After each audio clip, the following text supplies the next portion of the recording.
আল্লাহ যেন কাউকে মা বাপ হারা হতে না হয়, আল্লাহ যেন প্রত্যেক মানুষের মা বাপকে যেন সেই সালামত রাখে, এই দোয়াই করি তোমাদের জন্য। মা বাপ যে কী জিনিস বলে বোঝানো যাবে না,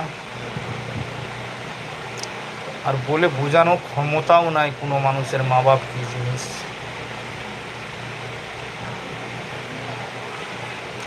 যার মা বাপ বেঁচে আছে সে ভাগ্যশালী, যার মা বাপ বেঁচে নেই তার ভাগ্য খুবই খারাপ। যতই টাকা পয়সার মালিক হোক, যতই ধন সম্পত্তির মালিক হোক, ঘরে যখন ঢুকবে মাকে আর বাপকে যখন দেখতে না পাবে না, তার বুকটা ফেটে যাবে।